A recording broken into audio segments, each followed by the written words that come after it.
what station trading involves in its simplest sense is you are in the process of acquiring a given product. It could be almost any product in Eve, and then you were at a station, and then you were basically reselling that product for profit at the same station. One of the benefits, of course, associated with station trading is there's no movement involved. So there's no product to be lost, no ship to be lost while moving that product, no risk of suicide ganks or anything of the kind.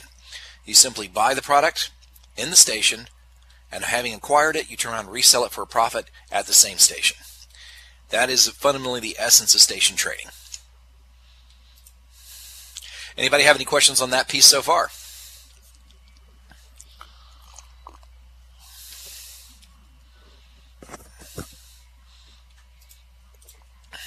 Viper just logged on. Roger that. Now then, as I was saying, the key to station trading, like I said, is basically the process of acquiring a product and then reselling it, making a profit in turn. The trick on all that, though, is that it does involve a certain amount of education to be able to size up given products and markets, to determine if that product should be purchased, if so, at what price, and what the potential profitability is on resale. In short, station trading is the kind of thing that if you're not educated about your purchases, you can actually lose money doing it. That being said, with the proper education, knowing what to look for, you can station trade quite safely, quite comfortably, and with nice profit margins. In short, you can set it up to ensure that you always win and you always make a profit. The key is just knowing how to analyze a product to determine whether or not it is suitable for trading at that time, which is going to be one of the big purposes of this class, is to cover basically the skills associated with station trading that you're going to need, and also market analysis of products to determine which products you would actually want to trade in. Anybody have any questions on that so far?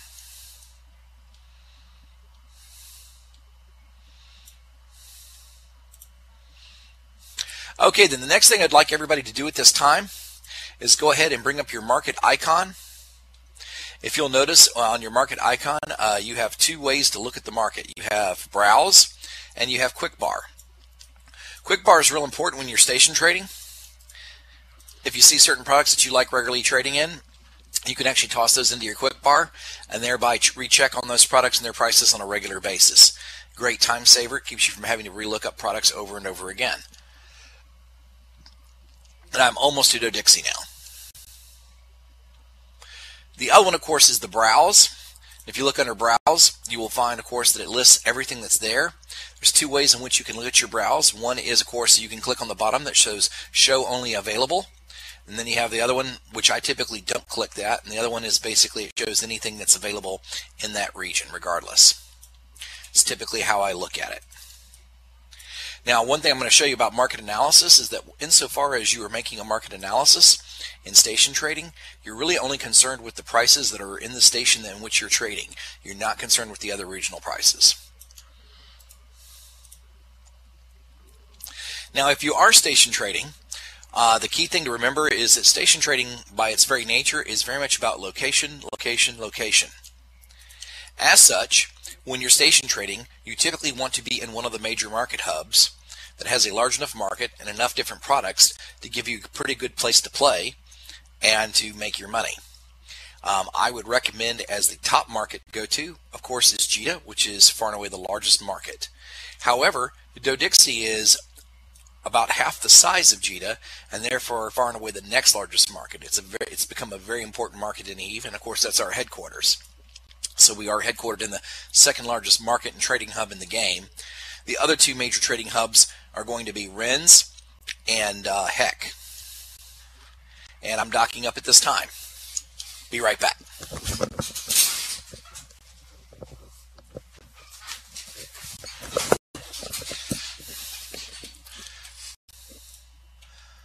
Okay, now that I'm here in Dixie finally, if anyone's not in Dixie at this time, give me an X.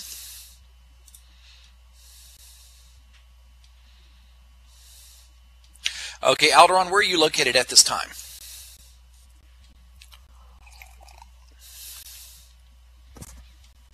I'm 2 jumps out. Roger that, no worries. Just The reason why I requested everybody be in Dodixie is just so we'll all be looking at the same market information when I'm talking about products. Exactly. Cuts down a lot of confusion. You just keep on coming, and we'll keep the class going in the meantime. All right, guys, let me go ahead and just pull up a product here for you that I'd like you all to look at. Give me just 1 second.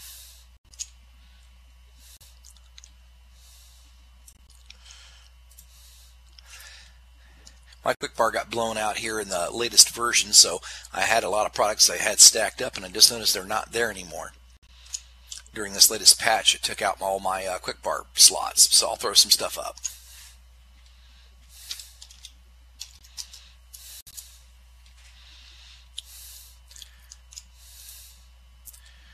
Here's a favorite product of mine that I trade in quite a bit. If everybody will go ahead now and check the market information on that product at this time. If you look at that and bring it up, you're going to see, of course, at the top it'll have a picture of the product and have the name. And it'll have information on the product on the eye there where you can look up specific information on the product in which you're trading. In addition to that, you have 2 tabs. You have market data and you have price history.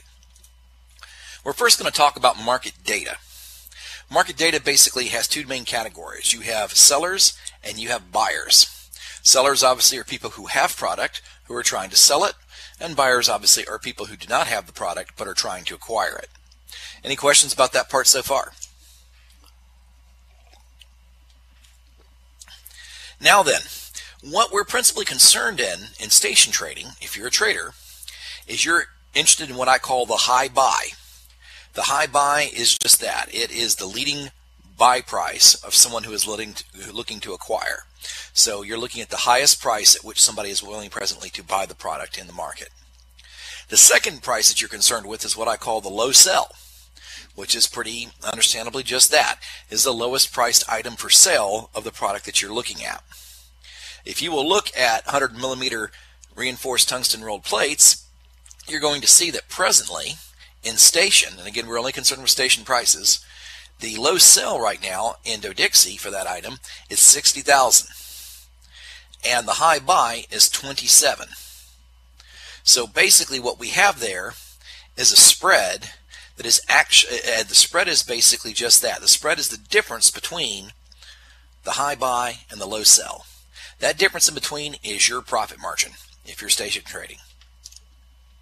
And what you want to see is a profit margin before you start getting into a market that has not less than a 30% markup between the buy price and the sell price.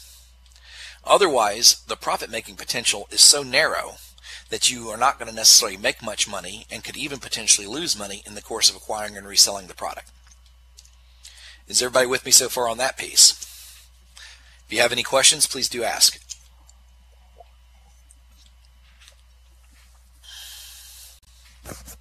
So, going forward here, as you can see, we've got people looking to sell the product for $60,000. We've got people looking to buy it for just over $27,000. The spread between that is over 100%. In short, this is a potentially really excellent product to be trading in because you can acquire it and resell it with an expected profit of perhaps as much as 100%.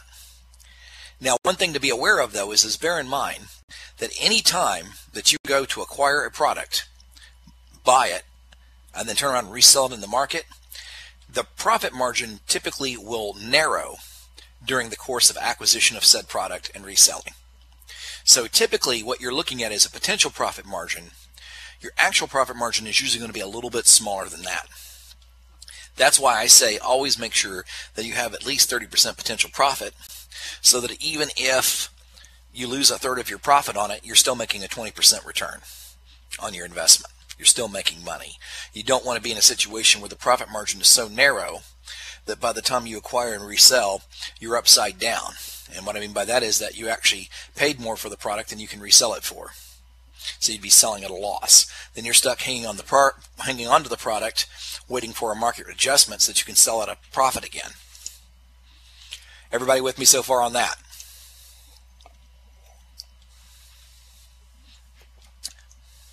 So that being said, as you can see, on the face of it, just looking at sheer profit margin, these 100 millimeter reinforced rolled tungsten plates look like a good product to be in. We have a potential profit margin of over 100%. So in short, you could double your money easily in this market. But unfortunately, potential profit margin is not the whole story of station trading. Part 2 of that is market analysis. Now, if you click on price history, you're going to see various indicators. You're going to see a whole bunch of stuff that some of you may readily recognize, and for others it may be just completely mystery. But what you're going to see up there is a red line that says the 5-day moving average. You see a green line that is the 20-day moving average. You have the Tungsten channel, which gives you some idea of the actual volatility of the product on a given day in terms of how low it's trading versus how high. And then you have the median price, which is not the same as an average. And that is essentially what you're looking at. The other thing you want to look at, of course, is what is going on along the bottom there. You'll see there's a series of green hash marks. And if you look on the lower right-hand side, you're going to see an indication of quantities. Essentially what that is it's indicating two things. How often does that product trade? And how much of that product is trading on a given day. The graph on the on the left, is showing you what is the average price at which that product is trading over time. What you want to look at whenever you're looking at a product for potential market analysis is you want to, 1, check the frequency at which that product trades. Is it a product that trades every day, or are there whole gaps in between where there's days at a time that product's not trading? That's something that you always want to look at, because what you want to look at is market frequency. In other words, how often does that product trade? Second thing you want to look at is what I call, market velocity or quantity. In other words, how much of that product is trading on a given day. So that gives you some idea of the total velocity of the market, how frequent it is, and in what quantities it's consistently trading. It gives you some idea of how quickly you can turn your product around, and how big the market is, and that if bought in a certain quantity, you can get an estimate as how long it'll take you to flip that product and completely sell whatever you've acquired. It also will help you determine what size of product in terms of quantities that you want to acquire in the first place based on the actual velocity of the market that you're in. Is everybody with me so far on that, or have I gone too fast? The two things that you said to look out for, what are they in this case? Can you show us on the graph?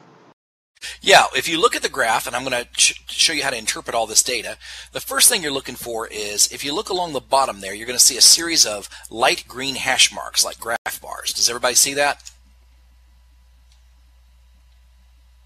About 5. And set your market on 1 month right now, so we're all looking at the same thing.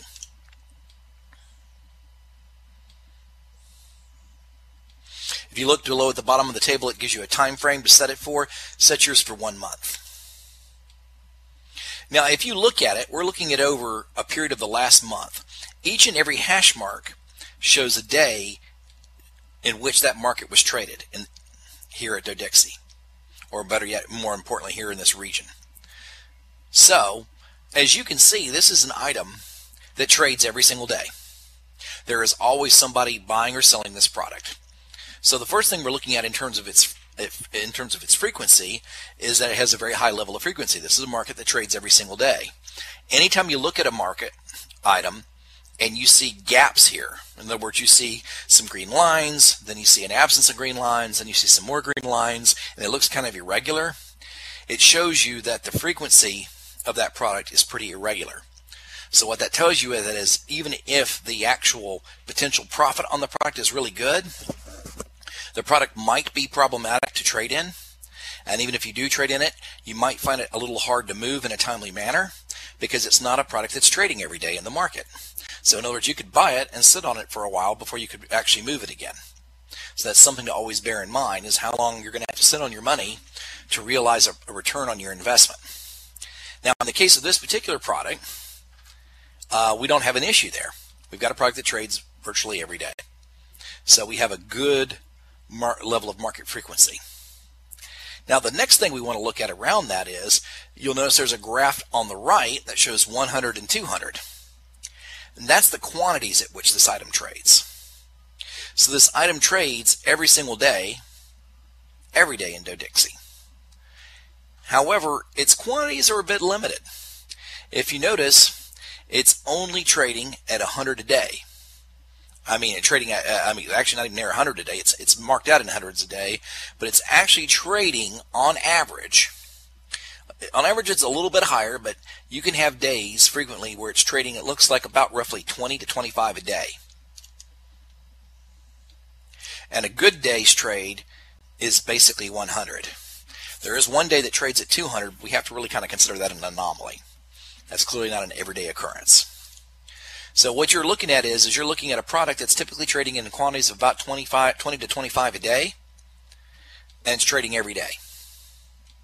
So the good news about this product is that, one, we can flip it and double our money, and number two, it trades every day. The bad news, though, is that the product trades at 60,000 per product, and it trades at a volume of only about 20 to 25 a day. So if I was going to place a buy order for this product, I would not buy more than 20 of this item, because you never want to buy more, in my opinion. Typically, you don't typically want to buy more until you're getting your feet wet on trading, more than what you can typically sell in a day's time. And you have to consider that whenever you are trading, you cannot act on the presumption that all the sales in a day's trading are going to be your product. So the reality is if it's trading at 25 a day, and I set a buy order for 25, it may take me 2 or 3 days to acquire and resell all of that. So that's something you've got to bear in mind. Now, what you do typically want to do, in my opinion, is set it up in such a way as that you're typically acquiring, selling, and dumping your product in pretty much a 3-day period. Can anyone guess why we'd want a relatively short time frame in which to acquire and resell the product?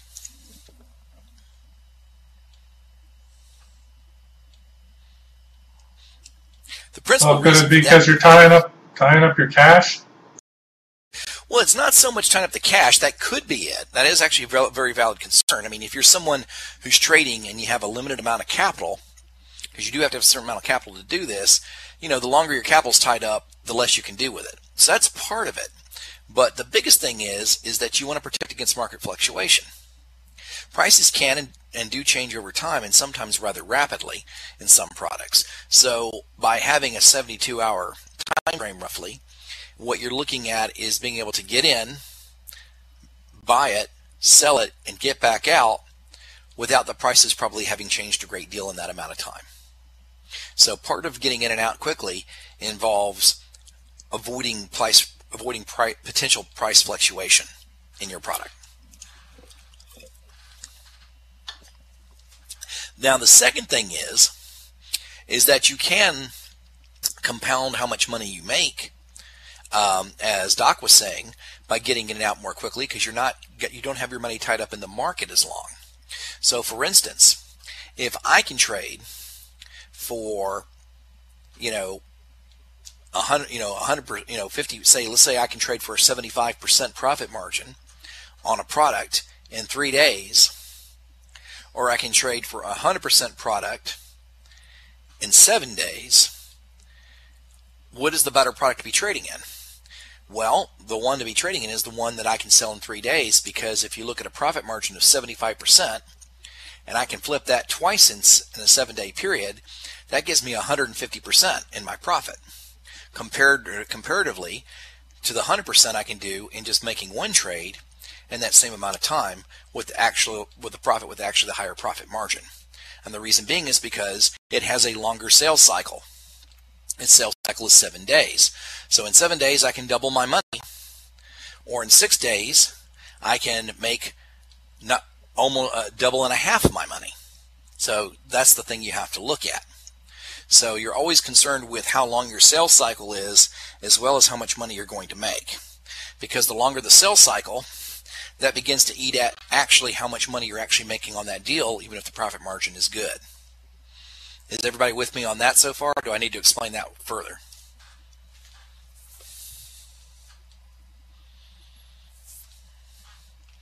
So that's one thing to always consider, is that there is a time value to money. The quicker you can get in, acquire your product, sell it, and get out is typically better for you. The shorter the time, the sales cycle that is involved, and at the same time, it also helps protect you against market fluctuation in terms of price. But you also have to look at the total volume of the market. Like, I'll tell you that this is a product that sells in much larger quantities in Gideon, and I used to trade in this product all the time in Gideon, and in much larger quantities than it's trading here in Dodixie. If I were going to trade in this product, I'm not going to tell you that I wouldn't necessarily invest in it, but I probably wouldn't spend a lot of time on this one here because of the volume. I can only really move about 20 to 25 of these a day, and that's only so much money that we're talking about here. Let me just do a little calculation on that real fast.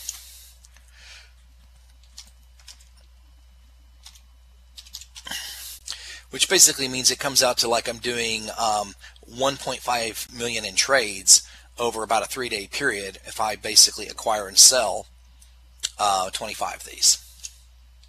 So that's not a whole lot of money for a 3-day period. There's definitely products that we can make more money on. And I will stress to you that you can trade pretty effectively in Dodixie, but again, Gideon is a much bigger market, and if you're serious about your station trading, there really is no place better than Gideon to trade. The only reason why I don't have you guys out of Gideon right now is because, one, it's a longer trip from our area of operations, and number two, we're in wartime. So it was easier just to have you guys come to Dodixie to look at the stuff here. So can everybody understand how we arrived at the market analysis we got at? At first, we looked to see what was the potential profit margin, and the profit margin is defined as the spread, which is the difference between the high buy and the low sell. And on the spread was over 100%, so that looked really good. But then when we got into the guts of this product, we looked and found it traded every day, and that likewise was very good. So we've got a good potential profit margin, and we got a product that's trading every single day. What kind of let us down in our market analysis here on this particular product was the quantity, the rate at which quantities actually move through this market. It's just not a high volume market. So you can make a lot of money in this market potentially, but you're not going to make it very quickly. Therefore, in my opinion, this would not be a particularly suitable item to trade in unless you're somebody who doesn't have a lot of capital to begin with and you're looking to get started doing small trades.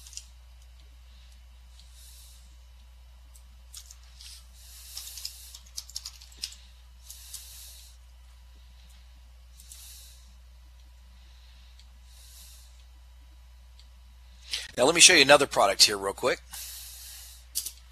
Everybody look that up there in your market.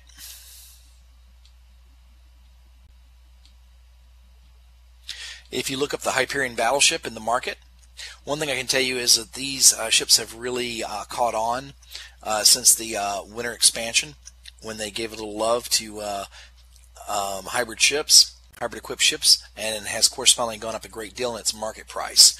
I can remember when I could acquire one of these for about 132 million, and that was only about 6 or 7 months ago. And as you can see now, you can't touch one for less than about 209 million in this market. Now the thing is, if you look at the spread here, the first thing you notice is that the high buy, the highest price at which someone's willing to acquire this product, is 209 million and change. No, it doesn't matter. You can actually have it to anywhere in the region. Just whenever you're trading, whenever you are station trading, you are only concerned with the prices in the station. You can look at the entire region, and that's fine. But what you're really concerned with is what are the prices in your station, because you're not looking to transport the product. So what you're always looking at is, what can I buy it for here, and what can I sell it for here, because I'm not moving it anywhere. So if you look here, you see, first thing you can see is you can buy it for 209 million potentially, and you can sell it potentially for about 224 million. Now, can anybody tell me what's wrong? I think you have those backwards, because the buyer buys it and the seller sells it. As I said you can buy it for 209 million, and you can potentially sell it for 224. No, they're selling it at 220. They're selling it at 224, and they're buying it at 209. So you can only buy it at 224 and only sell it at 209. No, that's the part you're misunderstanding, Bash. is that the whole part of station trading is you engage in a business of bidding competitively to acquire the product.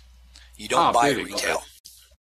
You don't buy it retail. You're bidding to buy it wholesale. So you're placing a buy order, right? Exactly. You're placing a buy order to acquire. So what you're always looking at is what roughly you can acquire it for, and what you can acquire it for is about 209 million. You might need a little time. You might have to bet competitively to get it, but you can pretty much get it for around 209 million. The problem, though, is once you've got it, you have to resell it. And the best that you're going to be able to probably resell it for in today's market is about 224, perhaps a little less in competitive bidding with a sell order to sell it.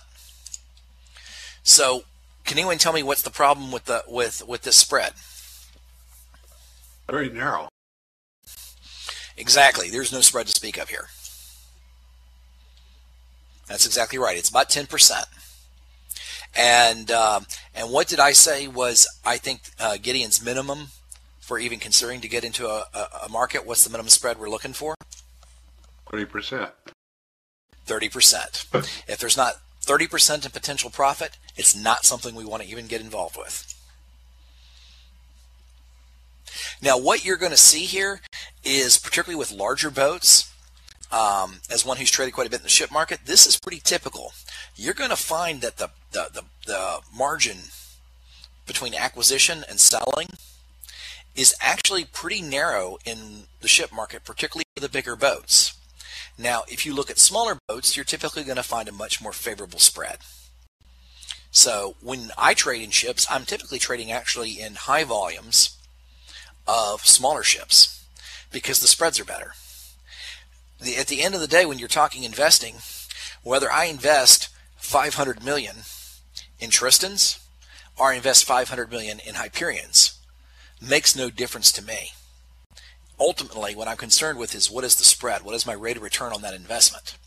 So if my spread is better in the Tristans than it is in the Hyperions, then I probably want to be trading in Tristans. Because at the end of the day, it's still 500 million regardless of how it's divvied up about how many different ships. In fact, trading in the Tristans could actually be an advantage because I actually am spreading my risk through multiple trades. So 500 million in Tristans goes a lot farther than 500 million in Hyperions, which is basically 2. I got 2 trades, both of which have got to work, and I got to get them at just the right price, or I lose money.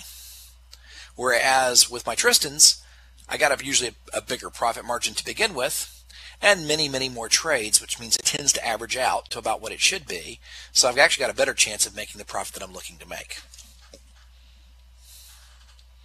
Does that make sense to everybody so far?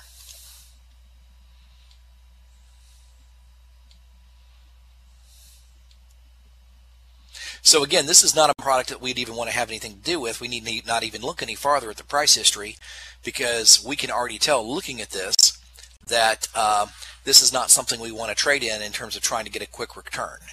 Now, there is one thing that you could do, and this is not how I normally trade, but what you can do is if you do go to the price history, and if you guys go to it and look at it over a month's time, you will see that the price on right now on the Hyperions is actually declining. They peaked about 2 weeks ago, and it's actually in a decline right now. So in a situation like that, it'd be even more advisable not to trade in this. Because if you did buy it and you couldn't sell it at the price you wanted very quickly, you could be stuck holding it for a while until the price turns back around and starts to go back up. Now, one thing you can do is you can speculatively trade on an item like this, where you're saying, okay, my profit margin today is not to my liking, but this is an item that's steadily trending upward in its value. So if I can acquire one of these and sit on it about a week or so, looking at the market trending, I can probably resell it at an acceptable margin of profit.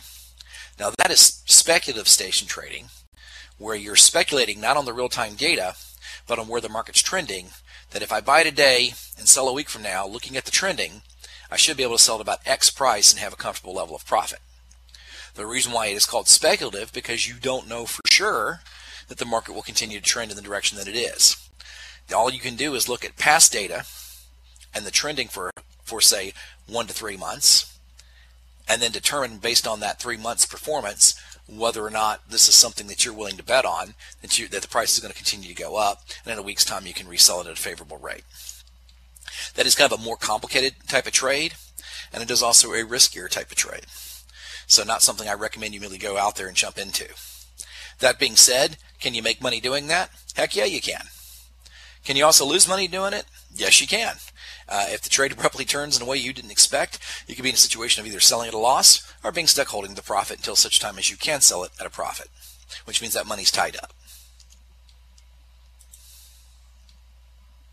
So all right, enough said about Hyperions, but I think you guys can amply see why that is not something we'd want to get into. In fact, even if we were going to speculatively trade, we wouldn't want to do it in this particular product because it's trending downward.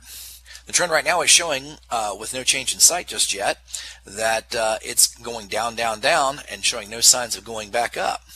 Now, obviously, it is going to go up at some point, and looking at it right now, historically, looking back over 3 months, we're on the downward cycle of a very large peak if you look at it on 3 months, and it looks like the price historically could bottom out right around 225 million.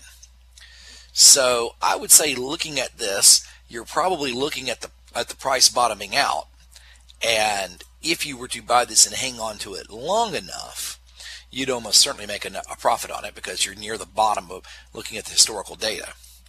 But we don't right now know exactly when it's going to turn around, and the indicators right now are not showing it turning around.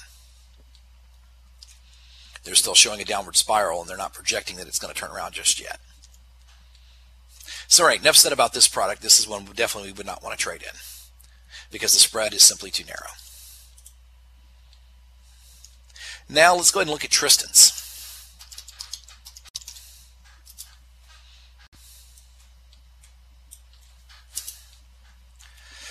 Okay, now if you look at Tristan's, it's actually a little more narrow than I expected it to be.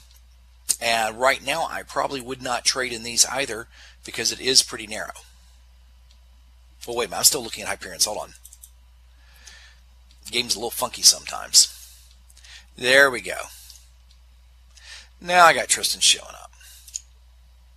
Okay, this is still kind of narrow, though. This isn't anything to write home about, because right now Tristans are trading for a lot more than they used to. I used to acquire these routinely in Jita at about 300,000 a pop, and I could sell them for about 300,000. So I basically could double my money on Tristans.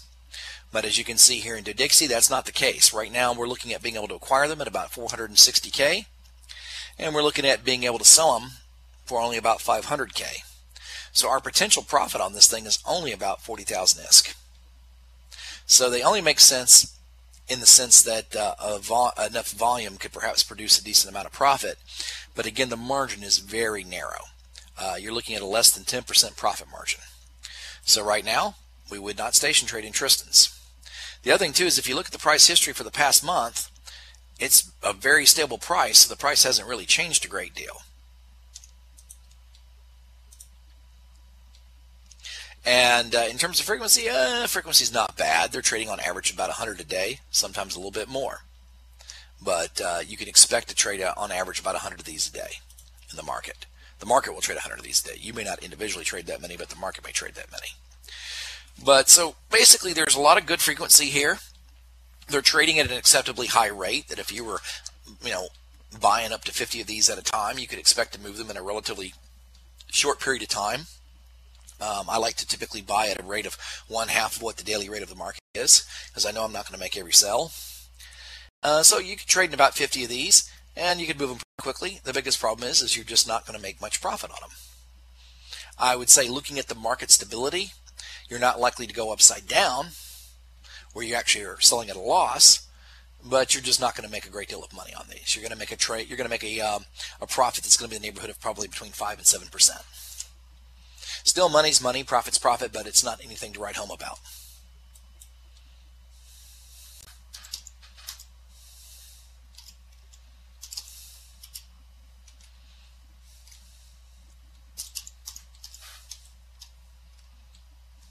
Now let me pull up another thing. I'm going to go into weapons for a minute. Well, brief aside here, another thing that's really important: don't trade in something you don't understand. If you don't know how the item is made, or you don't know how the item is used, and you are still new at learning how to interpret market data, don't trade in something you don't understand. Have a clear understanding of its role in the game and how you use it or something before you trade in it, at least when you start out. Now, when you get more experienced at interpreting marketing data, it doesn't really matter if you know what it is or not. You can look at the data and you can be pretty confident around your trades, but that does take a little practice and time. All right, now let me go ahead and look at some guns here.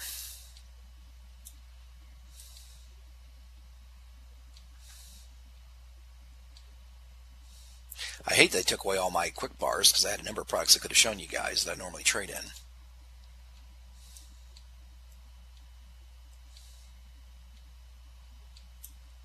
Here we go, turrets, hybrid. Okay, here we go. I think I found one that's a good example of something we might want to trade in.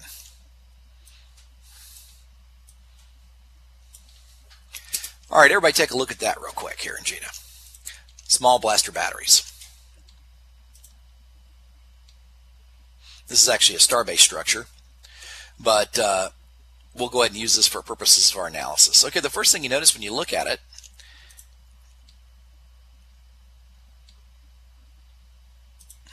is that you can acquire one of these for in the neighborhood of about $580,000, and you can resell one of these for in the neighborhood of $1.79 million. So the first thing we notice is do we have the first question to ask is, do we have an acceptable profit margin here, guys? 100%. Exactly. In fact, it's over 100%. If it was exactly 100%, it'd be about 1.2 million. Actually, a little less than that, and we're looking at being able to sell about 1.8 million. So what we have here is a very acceptable profit margin. It's basically about 133% potentially. So the first thing we see is, yes, we like the profit margin. The spread is good. That is what you call it. The profit margin is the spread between the low sell and the high buy. So that part we like. Now the next thing we got to look at is, let's look at the price history.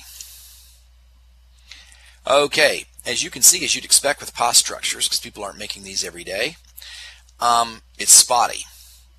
Well, we have a major problem with frequency. The buying is very irregular, and there are days, sometimes as much as a week or more, in between trades. So we're not looking at really good market frequency here. The other thing you're going to notice is, looking at it, is that it doesn't trade in really high quantities. So it trades irregularly and not every day. You can sit on it a while, and it typically trades on average in the neighborhood of about 3 to 5 a day, sometimes more, but I think you can realistically not count on more than 5 of these moving in a given day, and even that not every day. I'd say you're looking at something that moves about once every, I'd say you can count on moving about once every 4 to 5 days, or maybe a little sooner, and in that time only about 5 are going to move. So based on quantity and based on frequency, this is probably not something we'd want to trade in, and if we did, know that you're going to have to sit on it a little while to sell it. It's just as simple as that. It's going to take you a little while to acquire 5 of these. If you're going to trade in, if you're going to trade in 4 or 5 of these, it's going to take you a little while to acquire them. It's going to take you a little while to move them. So you could make some good money on the deal, but it's not going to be a quick sell. Now let me get back to, I was looking at the wrong guns. Let me get back to ship guns as opposed to star-based guns.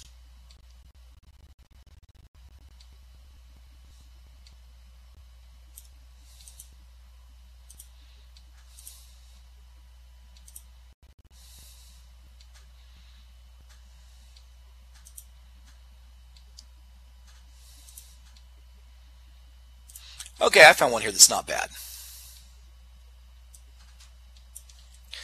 We'll look at Hyperion's 125 railgun first, though.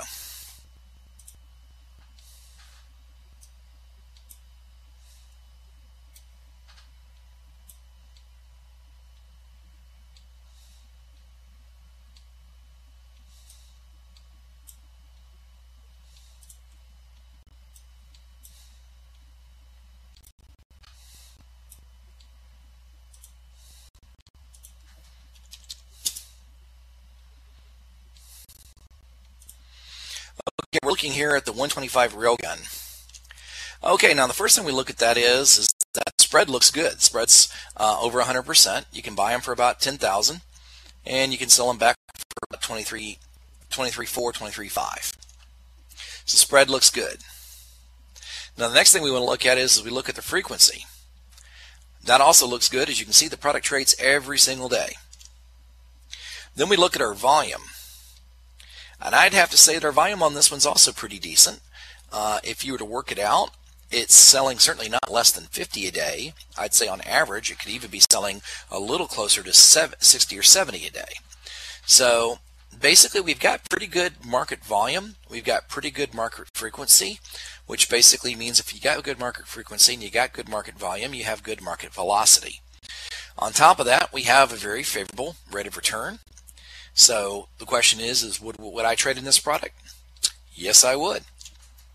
I can easily move about 50 of these a day.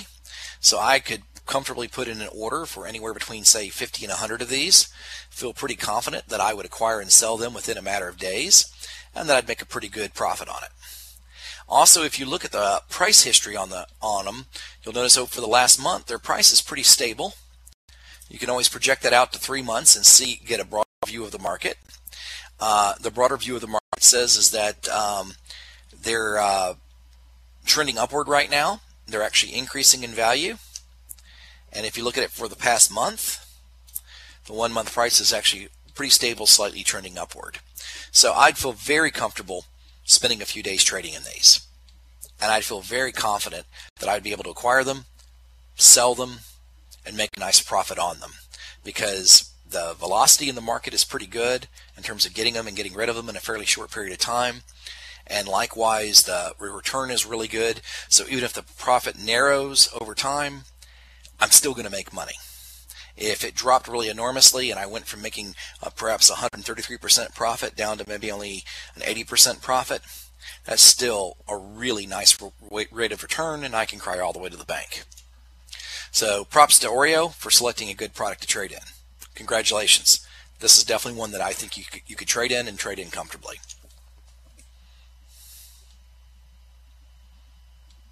Now, does everybody understand my reasons for why this would be a good one to trade in?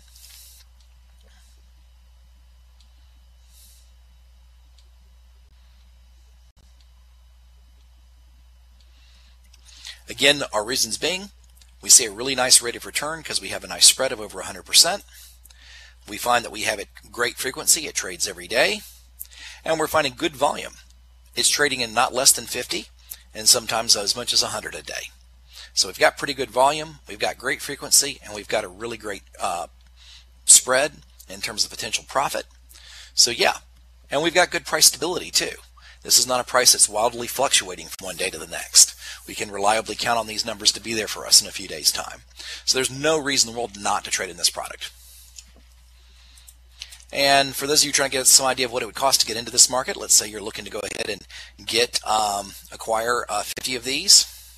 Then what you're really looking at is, I believe, something like about, what would it be? I think it'd be about 5 million. I'm not very good at adding in my head. I always use my calculator.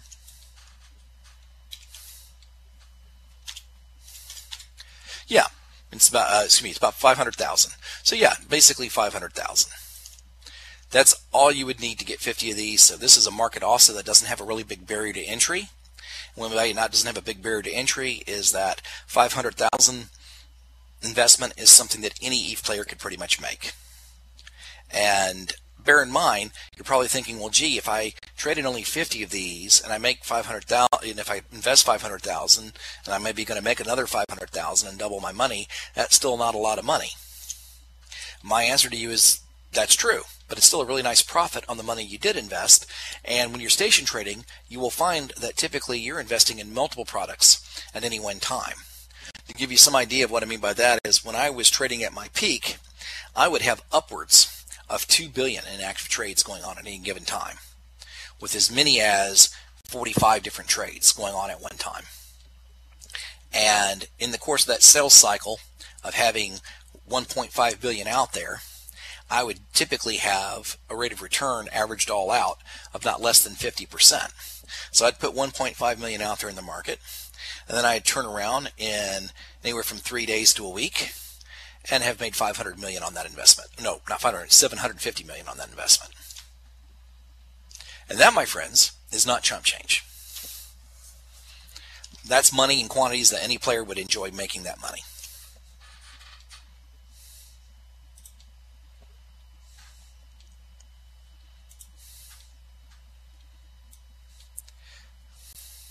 We'll check one more product here real quick.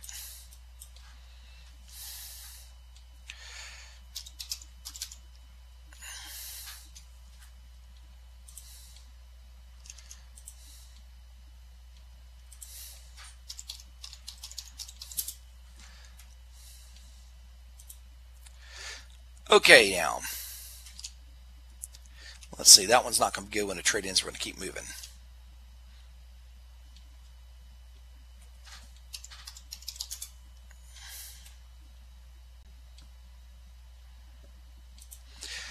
Okay, here's another one for you guys to have a look at real quick.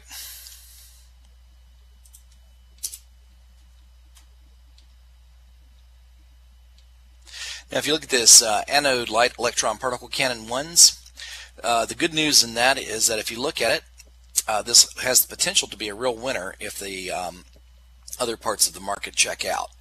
You can acquire these for about $5,000, and you can resell them potentially for as much as almost $100,000. So you're looking at a 20-to-1 rate of return. That's a really nice profit margin. Now the I'm not getting the same numbers as you. You might be looking at the wrong product. The product is the anode light neutron particle cannon. Right That's now, what I'm looking at. Well, if you take a good look at it, because we're both looking at it in Doe-Dixie, if you look at it in Station, you'll see that the buy price is $5,000. We're concerned, when we say acquisition, we're never looking at what they sell for. We're looking at what people are willing to buy them for. So you're getting confused. It's showing me $90,202 to purchase as the buyer price, and it's showing me $130,202 is the seller's price. All right. I don't know if I'm looking at a glitch in the system, or maybe we're looking at a slightly different device. Yeah, that's what it is. We're looking at a slightly different device. That's what it is. Okay. Let me look at your price. Yeah, we're looking at a different price. We're looking at two different items. My bad. Okay, now in terms of your product, yeah, you can trade it for, you can acquire it for about 90K, and you can sell it for about 130K. Okay. Again, this is one that's on the ragged edge of what would be acceptable to trade in, because the prices are pretty narrow in terms of the margins. So this would be one that I wouldn't say don't trade in it. You know, you're still looking at potentially about a 50% profit margin, so it's an acceptable product to trade in. And it's a decent rate of return, and it has a lot of volume. It's trading at about 100 a day, sometimes less, but on average about 100 a day, and it's trading almost every day. Not quite every day, but almost every day. So this is one that definitely you could trade in, because you're looking at making a decent profit on your money, and you're looking at being able to move it, acquire it and move it in a fairly short period of time, and being able to trade it in relatively substantial quantities. I mean, I'd feel comfortable putting an order of 50 of these in here. Now, this is an outrageous profit, but it's good profit. I mean, anytime you can see 50% profit on a transaction, you're doing good. Now, the other one I was going to look at, and I realized I was looking at the wrong one, is, let me pull this up. See if I can find the one I was looking at. Actually, I can't, but let me take a quick look here.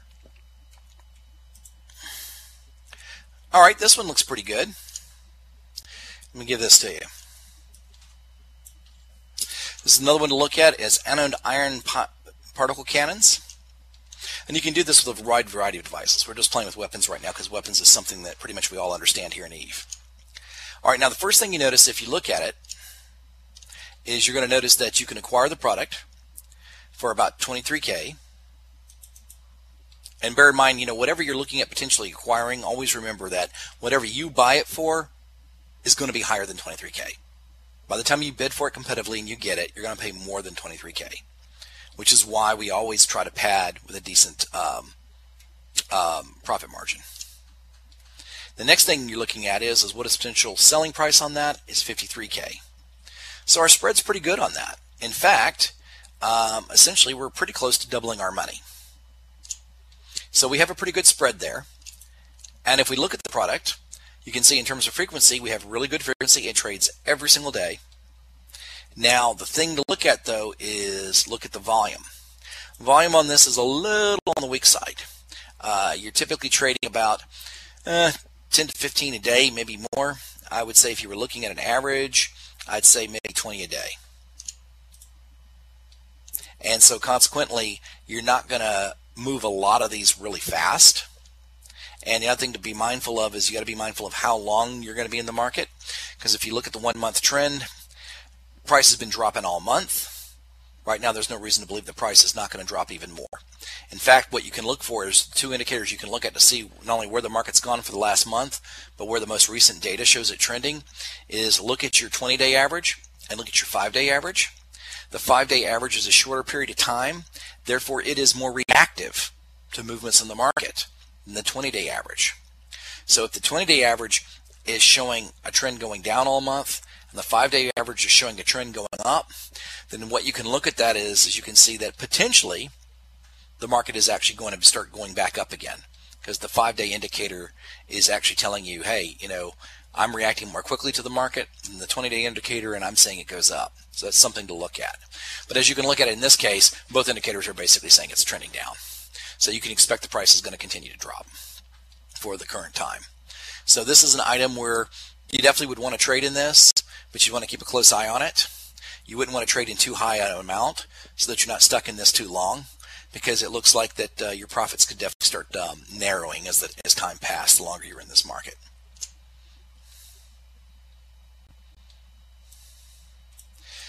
And there's one more I'm going to take a look at real quick in a totally different direction.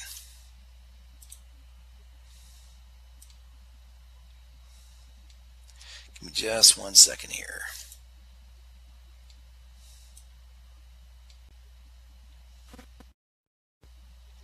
See if I can find it. Again, I'm really upset because all the stuff I normally save isn't in here right now.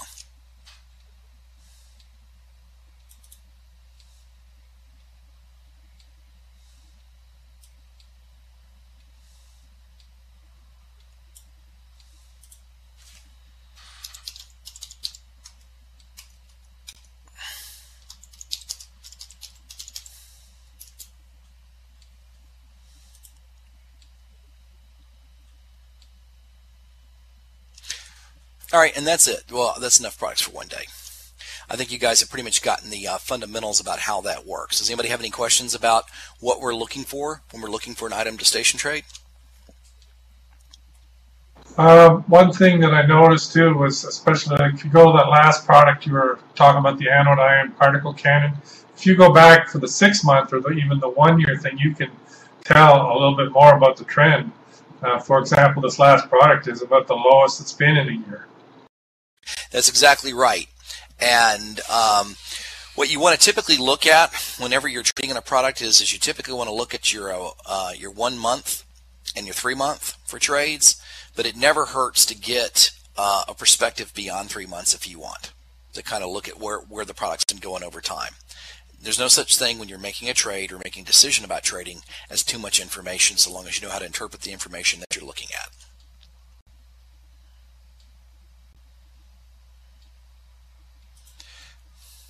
Now that I've basically talked to you guys about the fundamentals of trading, okay, hold on, I didn't catch that. How do you place buy and sells? Yeah, I was just going to get into that.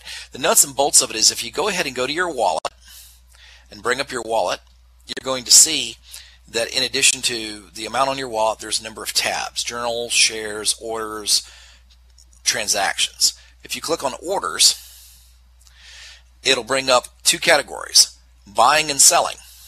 Okay, this is where you can check on your active orders that you currently have. And what it will show you is it'll show you how many orders you can potentially make according to your skills. It'll show you how many orders you currently have.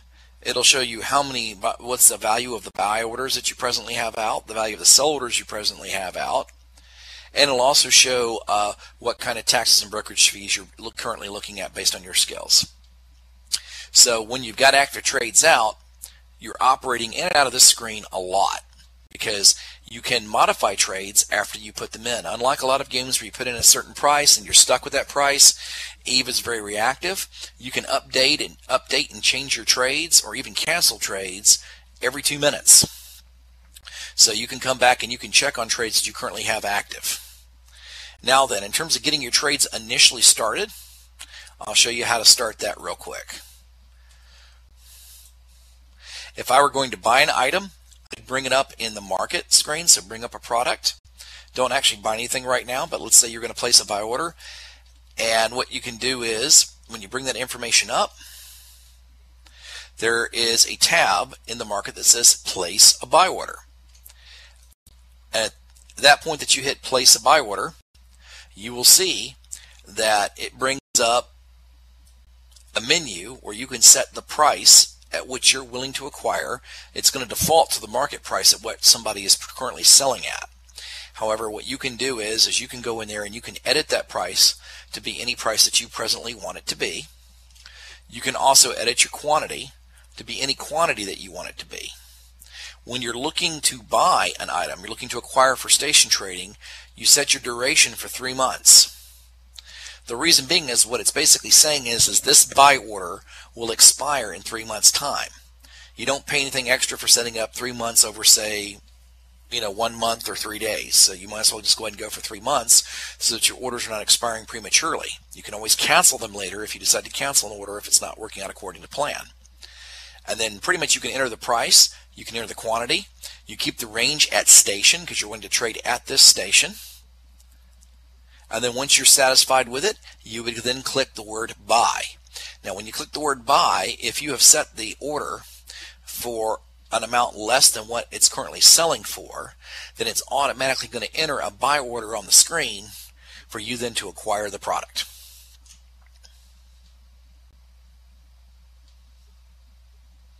And that's how you set up your buy orders. Your sell orders are very similar. When you've acquired the product, you go to sell it, having looked at your market data, you set your sell price for what you want your price to be, and because the default is it's going to go automatically to what somebody's willing to buy it for.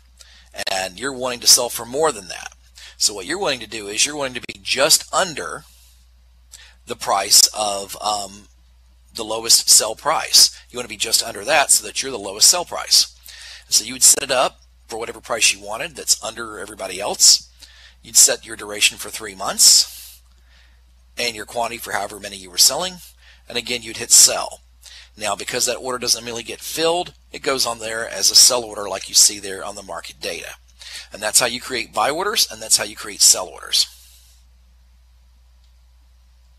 Yeah, on the sell price though, the quantity is only 1. So the cheapest price is 53,000 as anode ion particle cannon, but they only have 1 unit for sale at that.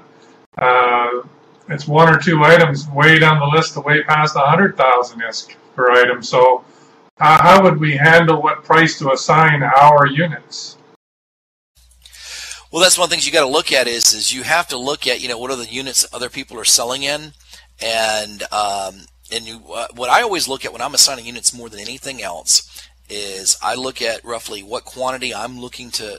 Are you talking about selling or buying? Let me rephrase the question. Doc, are you talking about selling or are you talking about buying? No, I'm talking about selling because we're looking at the lowest sell price to make our profit, but at that price there's only 1 item for sale. So you could go to 100,000 with your price and should be able to sell it pretty well at that price. That is absolutely correct. One of the things you have to look at is you typically do want to be the low sell price, but Doc has a very good point. If you're looking at it, and let's say, for instance, you're looking to unload 100 on the market, and I do this all the time when I'm selling ore for us as a corporation. If you're looking to unload 100 on the market, and the guy that's like the low sell, as Doc's noting, is somebody who's selling maybe only one, then what you might want to sometimes do is look at the market velocity at the rate at which the market's trading. And if the market's trading 50 a day, and let's say you've got a handful of fairly low prices that amount to total quantity between these 4 orders is maybe 20, then you already know, okay, well, those orders aren't going to last. They're going to disappear in one day's trading. So what you might want to do, as Doc was suggesting, is position your price so that you're actually just behind that first 20 orders that's all at a lower price that you're not particularly happy with, because you know the market's going to absorb those. It's going to basically grab those out of there, at which point then you can be relatively confident that you may end up being the low price at that point within the day's time. And you're selling then at a higher price than you otherwise would have, so you've enhanced your profit margin. And yes, that is a very viable technique. It's something I use myself all the time, and that is called market positioning, where you're basically positioning yourself in the market, where you're saying, based on how frequently this market trades, given how few these items are in comparison to the market total, I feel comfortable setting my price higher than these smaller orders, because I'm confident they're going to be out of my way soon enough, and I'm going to be the low price. And then I'm going to sell at a better rate than I would have gotten had I marketed myself below them. That's basically what Doc's getting at, and yes, that's a very valid trading strategy. It does not guarantee success, mind you. You could have a situation where these all get absorbed and somebody goes and drops other orders in cheaper than you right on top of that. That can also happen, which is why you check your orders. Which brings me to the next point. How frequently do you check your orders? The first answer is as frequently as you want to. That being said, I would say if you're at all serious about your station trading, you want to check your orders, both your buy and your sell orders, about twice a day every day. That's typically the minimum. If you're really into your trading, you might want to check it as much as 4 times a day. And there are other times where if you're just really devoting the day to trading, where literally you're just sitting there 24/7 constantly buying and selling and acquiring stuff, and you're checking your stuff on a regular basis, maybe because you're sitting there in front of the screen trading like a madman for maybe 4 hours at a time. But that's really hardcore trading. But you can also make a lot of money if you're willing to do that. I made $650 million in a single day one time trading like that. I traded for a period of 8 hours straight and did nothing but sit stations and trade, and at the end of it all I was up $650 million. But at any rate, moving right along. But if you're looking to do it as kind of more of a way of making decent money, investing the money that you've made, and not getting too crazy about it, I'd say check it 2 to 3 times a day.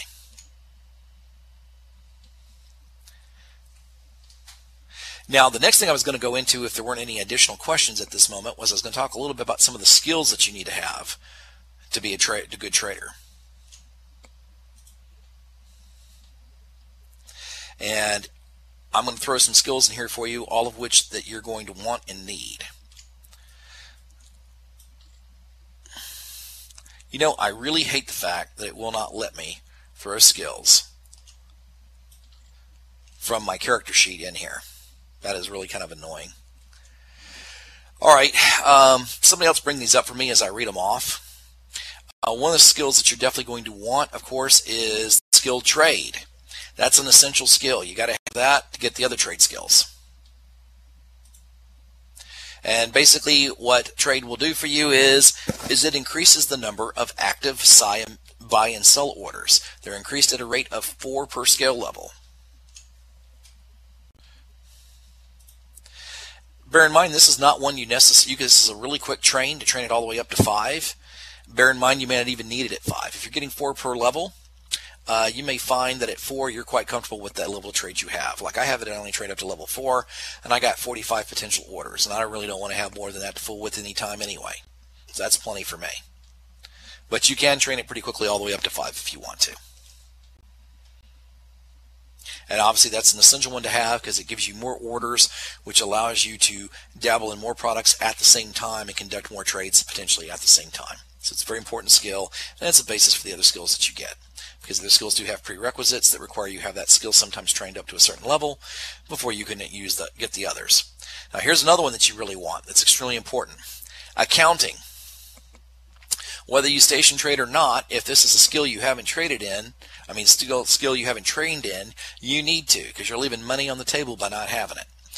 Basically, it allows you to reduce the total taxes you pay on every transaction that you engage in by 10%. You max accounting out to 5, and you have reduced your total tax by half. So basically, all that money that you don't pay in tax now goes directly in your pocket. It increases the profitability of your trades and basically saves you on every trade that you make. Every time you sell something, every time you buy something, you're saving on tax. An extremely important skill. It's a skill that, frankly, I think everybody, whether you're a station trader or not, should have. It just saves you too much money.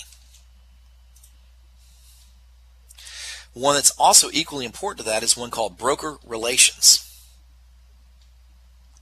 Now, broker relations is really good because what it does is it reduces the costs associated with brokerage fees, and does so, if I remember correctly, by a rate of 5%. And so basically, each and every time that you're involved in a trade, if you're involved in a trade that is an immediate trade, you set it for immediate, and you're buying right then or you're selling right then you can go with an immediate trade and you can completely eliminate brokerage costs. That's the first thing. The second thing is, anytime you're making a trade other than an immediate trade, if there's any kind of time frame involved in the course of the trade that you're making, you're going to be subject to brokerage fees. And what you want to do by broker relations, it works just like accounting does versus tax. Broker relations reduces the amount you pay in brokerage fees. Now, you're not going to be able to reduce what you pay in brokerage fees as much as you can reduce tax, but still, if you have it trained up to 5, you've reduced your brokerage fees by 25%, you've reduced your taxes by 5%. That's all additional money in your pocket just for doing business. So that's another one that you definitely are going to want to trade in. Now I'm going to go into another skill that I like quite a bit, and it is called margin trading. Now what you're going to find with margin trading is, the way this skill essentially works is per level of the skill that you have, you can reduce the amount of actual money you have to put up by a certain percentage. And let me read that up real quick again. Yeah, it reduces, each skill level currently reduces the percentage by 25%. And essentially what it does is, it allows you to maintain a higher level of liquidity. So when you're trying to acquire, this isn't really so much, it doesn't matter when you're trying to sell items, because it's items you've already acquired that you're trying to sell. But when you're trying to buy an item, let's say, for instance, I want to buy items and I put in an order for the item. And let's say the item is going to cost me $20 million to acquire potentially, according to my buy order. Well, when I enter that buy order, I have $20 million that goes into escrow that's currently being held in anticipation of making those buys. However, with margin trading, I can dramatically reduce that to a fraction of what it normally costs me. And so what it is I'm basically maybe putting down $5 million on a $20 million buy. Now, once I sell the product, once I actually buy the product, I do pay full price for whatever that product costs me. But what it does is it allows me to maintain a higher level of liquidity, so I'm not tying up a lot of capital in my trades. I'm maintaining a pretty high level of liquidity instead. The one thing about margin trading is, and it's not likely to happen if you're paying attention to what you're doing, but if you are trading on margins and you have more trades out there on margin than you have money in your account to cover the amount of trades you have, then if a sufficient number of those trades come due at one time, you could find yourself upside down where you have more outstanding bills of buy orders coming through than you've got money to cover, which means you are then broke. And if you ever go broke in this game, it ain't easy to get out of. So that's the one thing to be mindful of when you're trading on margins, is the buy order thing tells you how many total buy orders you've got out there. So at a glance, you know, okay, I've got this much money out there potentially that I'm asking for, and I've got this much money down. So you kind of know what your liability is vis-a-vis the market in terms of potential trades. As long as you make sure you've got more money than your potential liabilities when you're margin trading, you're good to go. But if you get in a situation where you're running more trades and you got money in the bank to cover, you are playing with fire. Don't do it. But it is a really great way to help maintain a higher level of liquidity. And it's a skill that I definitely recommend. Just be careful how you use it. Now, another one that you're going to like is day trading. And day trading allows for remote modification of buy and sell orders. Each level of skill increases the range at which orders may be modified. What this allows you to do is it allows you to trade in a given market and to do it at a distance. So you don't necessarily have to be in Dixie to trade in the region. And it's really handy in that regard. So you can basically look at your trades and modify your trades and conduct your trades at a distance.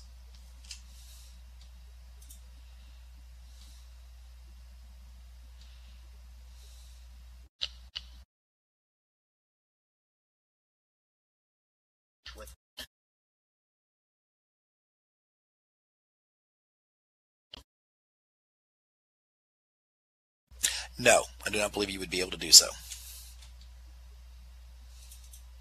Because you can't even see the prices. You can only see prices according to the region that you're in. You can't even see your prices to modify them. You'd be trading blind.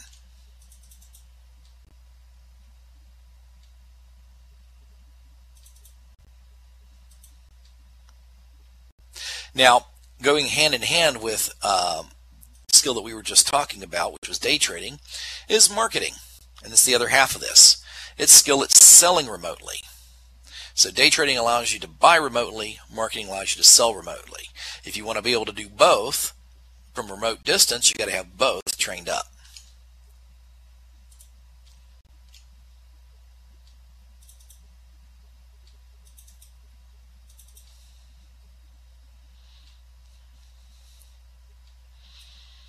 Another one that's related to that also is the skill at placing remote orders. This is not a case of where you're modifying already existing orders, but rather than placing orders at a distance, and that is called procurement.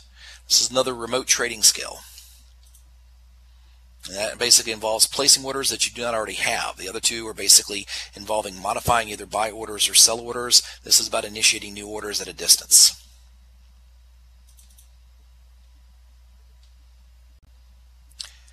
And then there's another one here called Retail, which enables you to raise your number of active orders even beyond what you could normally through trade, for people that are really crazy about having a whole lot of trades at one time. And last of all, there's another one related to that called Wholesale. And those are your trade skills. What you will find is you don't necessarily have to have all these skills up to 5. You can tailor these skills according to your own tastes and desires as a trader. For instance, when we're talking these remote trading skills, it's really up to you as to whether or not you even train those. And if you do train them, it's up to you just to training them to the degree that you want to. It all depends on your own personal trading style. Do you like to physically be in the station? Do you like just to be somewhere nearby in the region where you can basically be anywhere in the region and do it from there? It's all a matter of how frequently you trade, how much your convenience matters to you. But these are all great skills. They're all very useful. Like I said, 2 that I just consider absolutely essential are brokering relations and accounting. And likewise, these other skills are all very useful, and I recommend that you train them up to some degree as to suit your personal tastes and desires as a trader. Now, one more thing I was going to mention is, because when people get into trading, is bear in mind too, a lot of people like to sometimes try to trade in shinies. We're talking like big shiny boats and stuff. What you'll typically find in the shinies is, if you've got a boat like, say, Navy Megathrons, and these are old numbers I'm using, so I'm sure they've changed a great deal since then, but just giving you some old numbers. Let's say you find Navy Megathrons where you can acquire a Navy Megathron maybe at 260 million, and you can potentially resell it at 285. As you can see, based on my percentage of spread that you're looking for, it certainly does not qualify. It's really close, really, really tight. But as tight as it is, there's still the potential on that trade of making, 25 million. Sometimes the spread on those shinies is such that you can look at potentially making 60 or 80 million on the trade. So the question is why wouldn't you trade in those?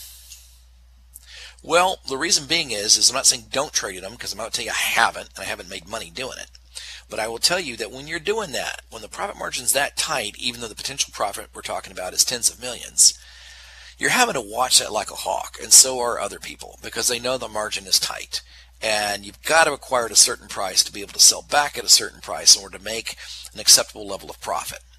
And these are the kind of deals where you got a lot of money tied up on a product, and if you don't acquire at the right price and can't resell it quickly enough at the price you need to, you actually can be in a place where you can't sell it at all, or you're selling at a loss. So there's a real potential for loss in trading in big, expensive, shiny stuff. So just my personal advice to you is look for smaller game, stuff that's dealing in fairly good volume, selling at good prices with fairly stable prices, good margins, and make your money that way. And when you feel like you really got the chops to go in there and trade in shinies and you want to risk that, then go ahead and do it. But just understand that, that's playing with the big dogs, in the sense that you're not making really big profits off the amount that you're investing, and the potential for losing a lot of money is definitely there. And that's all I'll say about trading in shinies. And that pretty much concludes my presentation for this class in terms of basic station trading. Does anybody have any questions about it?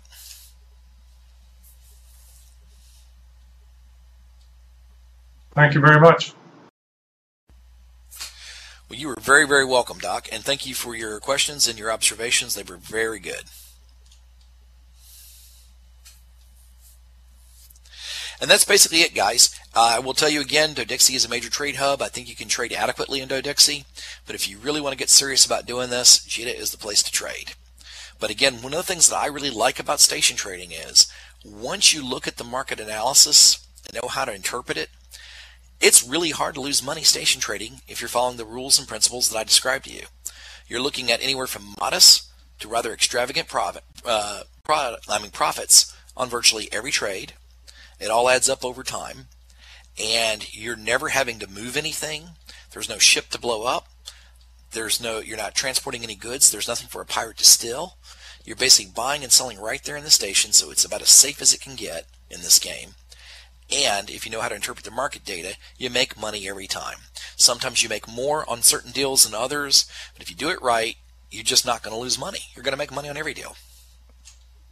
But it does require a certain amount of time and attention. Not a great deal. I'd say perhaps a little bit more than you put into your PI at minimum. But as long as you're checking it 2 to 3 times a day, you'll do just fine. Any other final questions before I wrap? One other thing for maybe the newer players, because it took me a while to understand what it was, is the green stripes down at the bottom of the buy and sell. You might want to tell them what that's all about.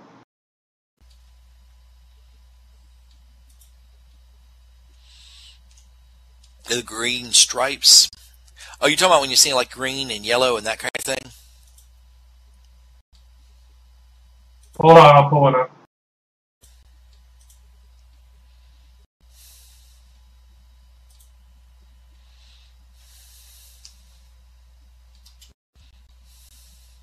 I just pulled back up the anode ion particle cannon 1. At the bottom where it's buyers, you see all of those are listed in green. Yes.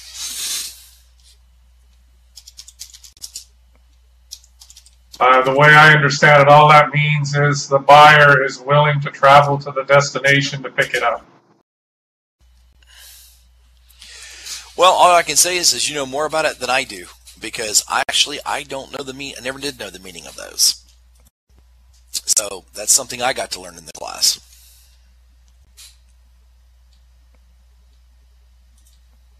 Yeah, if it's not green, you got to deliver. Right, and again, if you're station trading and you're only looking at what's in your station for buying, and you're looking only at your station for selling, you never have to move a thing. Now, if you are ever engaging in buying and selling outside of station, as Doc noted, and it's not green, then yes, it's something that if you buy it out there, you got to fly out there and go get it. And if you want to resell it, you might have to move it to someplace else to sell it. And that's opening up a whole other class and can of worms. It's called hauling. And there's nothing wrong with making that part of what you do. Just bear in mind you're adding a whole other component to your trades, which is that you're having to not only acquire product, but move product from one place to the place that you ultimately want to sell it at market. That's basically what that entails. And the benefit, of course, about station trading is if we're only concerning ourselves with station prices and what's being traded and offered in that station in terms of our buying and selling, then you never have to worry about all that. It doesn't matter how much product you got there, it's always in your station. And you're going to buy it in the station and you're going to sell it in the station, so you're never moving a thing. That by definition is station trading. Now if you start getting in a situation of buying at a distance and having to haul it and move it, that's trading, but it's not station trading, because at that point you're actually having to move the product. And you're adding an additional component to the process under which you assume a certain level of risk, aka you could get burned out while moving your product. So that's something else that's a whole other can of worms and a whole other class. At any rate, that's all I got. I hope you guys enjoyed the class.